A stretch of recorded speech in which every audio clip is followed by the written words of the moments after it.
Yo tout le monde, c'est votre vidéo par rapport au match Dynamo Kiev-Barça qui se déroulait donc pour la Ligue des Champions et une victoire du Barça qui nous permet encore d'espérer une qualification pour les huitièmes de finale. Ça fait quand même un peu plaisir, voilà. C'est encore une victoire assez arrachée. C'était pas non plus très folichon ce qu'ils ont proposé le Barça, mais voilà, ils ont quand même gagné. Il y a du positif, Ansu Fati buteur, Ousmane Dembélé de retour. Et donc voilà, on va commencer par les compos côté Barça, donc surtout parce que voilà, Dynamo Kiev on s'en fout, tu vois, on va pas se le cacher. Donc voilà, défense à 4 en gros, c'était un 4-3-3. Alors moi j'aurais cru que ça aurait été un 4-3-1-2 avec Gavi en 10, mais pas du tout en fait. C'était un 4-3-3 avec donc Mingueza, l'anglais de retour en tant que titulaire, Eric Garcia, côté gauche Jordi Alba, puis milieu de terrain avec Busquets, De Jong, Nico, faudra en reparler. Après l'attaque avec Gavi, Memphis et Ansu. Alors ce qu'il faut savoir c'est que Dest s'est blessé donc juste avant le début du match, donc il n'a pas pu jouer ce match-là. Et voilà, et après par rapport à Piqué, donc il est blessé, donc c'est pour ça que l'anglais a joué.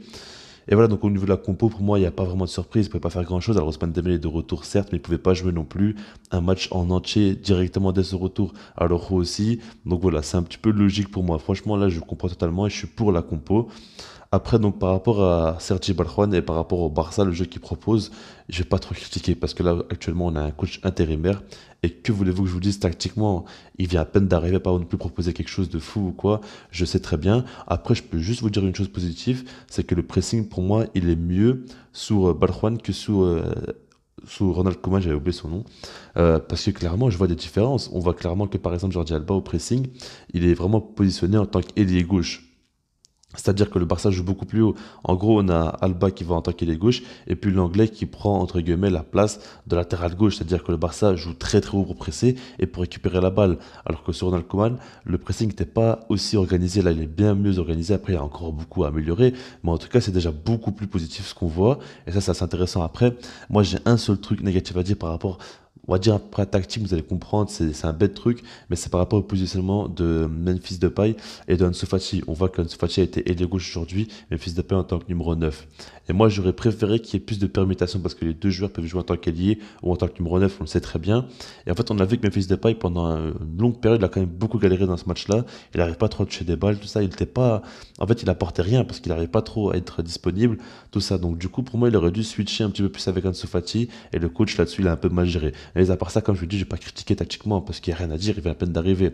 Maintenant, le truc, c'est que je vais critiquer un petit peu des joueurs et le premier, c'est Frenkie de Jong. Alors, de Jong, c'est un de mes chouchous, je l'aime beaucoup, il n'y a pas de souci. Mais là, aujourd'hui, il nous a fait un match catastrophique et j'espère vraiment que vous rendez compte parce que je sais très bien que dans la communauté, beaucoup aiment Frenkie de Jong, mais très peu le critiquent. Et aujourd'hui, franchement, c'est la première fois sur la chaîne que je critique, mais c'est n'importe quoi ce qu'il nous a fait. Vraiment, c'est n'importe quoi parce que déjà, même pas par rapport à son niveau de jeu ou quoi, par rapport à son attitude, pour moi, son attitude est catastrophique. Beaucoup de fois, je l'ai vu marcher sur la pelouse, alors que d'habitude, c'est un joueur qui court énormément, qui fait beaucoup d'efforts. Et à des fois, même, pour vous dire, je l'ai vu. En gros, le Barça n'avait pas la balle, Djinobkov partait en contre, et lui, il marchait tranquillement. Au lieu d'aller courir et de rattraper un peu les joueurs, il marchait sur la pelouse, donc il était vraiment pas, il se sentait pas vraiment concerné. Et on sent que ce joueur-là, psychologiquement, ça va pas très bien en ce moment, et on sent qu'il est dans une période assez compliquée. Maintenant, le truc, c'est qu'il faut prendre exemple sur Ansu Fati, Red Ansu Fati, sur le terrain, juste par rapport à son attitude, pas par rapport à son niveau. Son attitude, elle est parfaite. Dès qu'il perd une balle, dès qu'il rate une passe, dès qu'il rate un contrôle, il va courir comme un fou pour récupérer la balle, et il est à chaque fois motivé, c'est lui qui motive les joueurs, tout ça, il a que 19 ans, c'est un gamin. Pourquoi De Jong ne fait pas ça un petit peu? Pourquoi De Jong se donne pas à fond sur le terrain? Moi, j'arrive pas trop à comprendre et ça me dérange beaucoup. Et après, par rapport à son niveau, là aussi, c'est un grand problème. Il rate beaucoup de passes qu'il ne devrait pas rater et puis il ne propose absolument rien. C'est contrôle, passe, passe latérale, passe en retrait. Alors que d'habitude, c'est très bien qu'il peut clairement casser des lignes. Il fait même plus d'efforts où il va surgir dans la surface ou quoi pour proposer un appel. Il fait plus rien du tout. Il n'ose plus du tout jouer. Et franchement, il a été très neutre. Pour moi, j'aurais préféré que Ricky Puig entre en cours de jeu dès allez, on va dire à 60e minute de jeu ou plus tard. Pour moi, il aurait dû rentrer Riqui Puig à sa place parce qu'il a vraiment rien proposé. Ça a été très mauvais ce qu'il a proposé.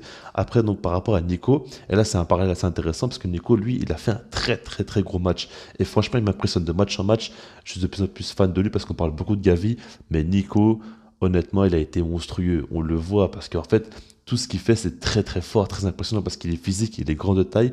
Dans les duels, il est très présent. Mais techniquement, qu'est-ce qu'il est bon. À chaque fois, il réussissait pas, il arrive à casser des lignes. Il arrive à proposer des bons appels aussi, hein, parce que franchement, il est très complet. C'est un milieu de terrain qui fait quand même pas mal de choses. Et franchement, ce qu'il le fait, il le fait très bien. Donc moi, j'apprécie beaucoup ce qu'il propose Nico. et contrairement donc à Frenkie de Jong. Après, ceux qui vont critiquer Gavi, moi ce que j'ai à dire, c'est qu'il a joué en tant qu'ailier droit et il était collé à la ligne. Donc pour moi, il ne pouvait pas non plus proposer grand-chose. Là, le meilleur, c'est dans l'axe et il n'a pas du tout été dans l'axe. Donc du coup, voilà. Maintenant, donc par rapport au match, ce qu'il faut dire, c'est que c'est pas passé grand-chose non plus, hein. Le plus intéressant à dire, c'est en seconde mi-temps, parce qu'il y a eu des choses qui se sont passées, comme par exemple Dembélé qui est rentré à 65e minute de jeu à la place de Gavi. Ça m'a fait quand même très très plaisir, parce qu'on sait très bien que Dembélé, c'est un joueur assez différent. C'est un joueur qui a les deux pieds, c'est un joueur qui est très rapide, qui percute, qui est très surprenant, c'est jamais trop ce qu'il va faire, tout ça. Et c'est quand même très intéressant d'avoir un joueur comme ça dans l'effectif pour créer des différences. Et lui, il sait les faire les différences. Et en plus, il a fait quand même une super bonne entrée en jeu. Il a été quand même très intéressant. Et il y a eu clairement une différence. Il y a eu le moment où Dembélé n'était pas sur la pelouse et le moment où il était sur la pelouse, il y a eu quand même de grosses différences. Mais voilà, ce qu'il faut dire, c'est qu'à la 70e minute de jeu, Ansu Fati, encore une fois, qui marque un but. Alors là-bas, c'est un centre de Migueza qui est raté, qui a été repoussé par la défense. Et puis en fait, la balle arrive en l'air et il fait une reprise de volée en puissance. Franchement, très beau but de la part d'Ansu Fati et il me fait plaisir. C'est encore une fois un but important de lui pour le Barça. Non, franchement, ce qu'il fait à 19 ans là, c'est fou, c'est fou. Franchement, il est exceptionnel ce joueur-là. On le voit même, comme je le dis, dans son attitude, il est excellent. À chaque fois, il en veut, il en veut. Il motive les joueurs, il fait toujours des appels. Il essaie à chaque fois de se proposer. Il fait des appels en profondeur comme des appels en retrait à chaque fois. Il veut se proposer, il veut se rendre utile, il veut combiner avec Memphis Depay. Il veut toujours tenter des choses. Il ne s'arrête pas tant qu'il n'y a pas but, tant que le match n'est pas fini. Il ne s'arrête pas de tenter des choses. Ça me fait quand même très plaisir. Après, ce qu'il faut dire, c'est qu'à la 79 minutes du jeu, on a donc Araujo qui rentre à la place de l'anglais parce que l'anglais est sorti sur blessure. Et là, c'est dommage parce que l'anglais, franchement, il a fait un bon match selon moi. Alors, il a pris un carton jaune qu'il ne devait absolument pas prendre. Là-dessus, il a très mal joué. Maintenant, en fait, c'est même pas sur le point de vue défensif parce que défensivement parlant, il me rassure pas du tout. Franchement, il me rassure pas du tout. Maintenant, le truc, c'est que balle au pied, au niveau des relances, il est très fort quand même, l'anglais. Il a fait quand même un très gros match. On peut rien lui reprocher là-dessus. Il a fait à chaque fois de très belles passes, des belles transversales, des passes qui cassent des lignes à chaque fois. Et franchement, ça a été très intéressant. Il a été très utile au Barça à la construction. Et l'anglais, franchement, il m'a fait plaisir dans ce match-là. Après, faut pas s'enflammer parce que défensivement, comme je l'ai dit, il n'est pas du tout rassurant. Mais voilà. Un truc aussi positif, c'est qu'à la 81e minute de jeu, il y a eu un très gros arrêt de Marc-André Ter Stegen. Et ça faisait longtemps qu'on n'avait pas vu des arrêts assez décisifs comme ça parce que si on encaissait là, ça faisait un match nul, on serait clairement dans la merde. Mais il nous a quand même bien sauvé Ter Stegen. Il fait son bel arrêt. Donc Ter Stegen qui fait un très bel arrêt. L'anglais qui a été bon dans ce match-là. Ça fait longtemps qu'on n'avait plus vu ça, mais en tout cas, voilà, le Barça qui finit sur une victoire. On a eu quand même quelques petits trucs positifs, comme je l'ai dit, avec donc surtout Ousmane Dembélé et Ansu Fati. Maintenant, voilà, l'anglais aussi, c'était pas mal. Eric Garcia, globalement, j'ai bien aimé. Après, son problème, c'est carton jaune. Et après, carton jaune, il a fait encore trop de fautes, tout ça. Mais voilà, moi, je retiens aussi surtout Nico Gonzalez, hein. Nico qui a fait quand même un très gros match. Et voilà. Dites-moi dans les commentaires ce que vous en pensez par rapport à ce match-là. Et puis sinon, moi, je vous dis peace.